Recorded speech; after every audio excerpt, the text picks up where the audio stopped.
simple as fact. Freedom is not a part of Islam. Freedom is not something that exists within Islam. We as Muslims have been given everything that we have to do and we cannot do by Allah subhanahu wa ta'ala. Allah subhanahu wa ta'ala has given us a book and the guide, and mashallah we have had the best guide to tell us what is acceptable and what is not acceptable, what we can do and what we cannot do when it comes to eating, dressing, praying. Every single aspect of our life has a way of doing it and a way that is not acceptable to do it. But when we look at freedom and the definition of freedom itself, it is simply being allowed to say, to do, to wear whatever you please, as long as you do not go and break or destroy the freedom of someone else or take the freedom of someone else.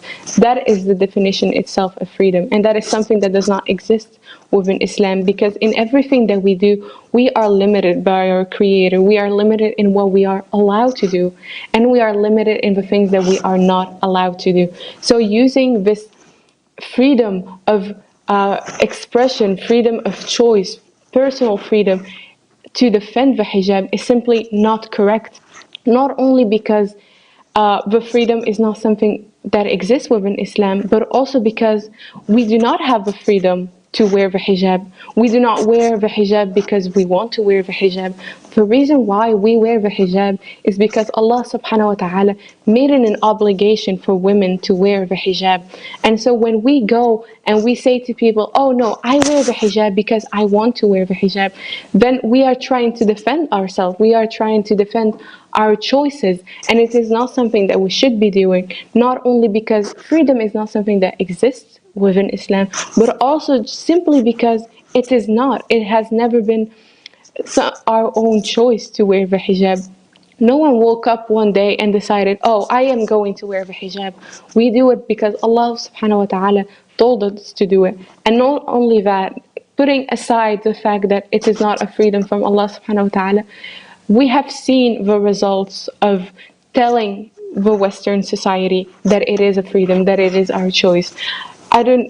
I believe all of us have ever watched an interview in which a sister has been invited to discuss the ban on hijab, her opinion on the ban of hijab.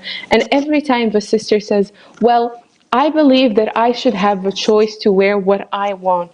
And that is the simple and the fastest way to fall within the trap laid by the Western society. Because if you say that you have the right, the freedom and the choice to wear the hijab, the immediate question that will follow it, then why is it not allowed for people to love whoever they want? Why is homosexuality not allowed in your eyes? Why is people being transgender not allowed in your eyes? Because they also have a freedom. Why should you have the freedom to act the way you wish to act? And why should they have you not have this right to act the way they act?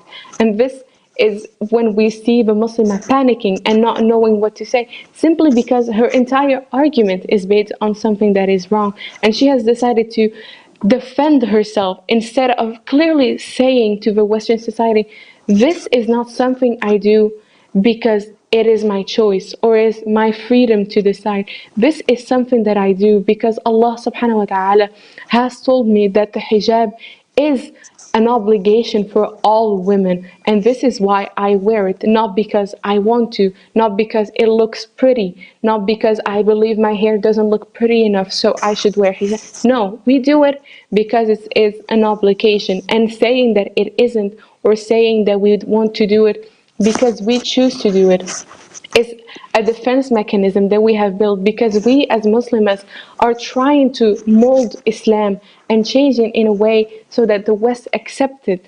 We are still trying to protect ourselves against the West, but we should not be protecting ourselves.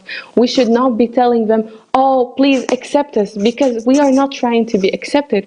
We are trying to change the way they view the world, to prove to them that we are correct in the way that we act, to prove to them that we are correct in the way things we believe in. So if we go onto these interviews, or we go into discussions believing that we have to prove to them that we are good and we have a right to do this, then it will never work, because we do not have the right, we have the obligation from Allah subhanahu wa ta'ala to wear. And that is the most important thing that we have to remember as Muslims.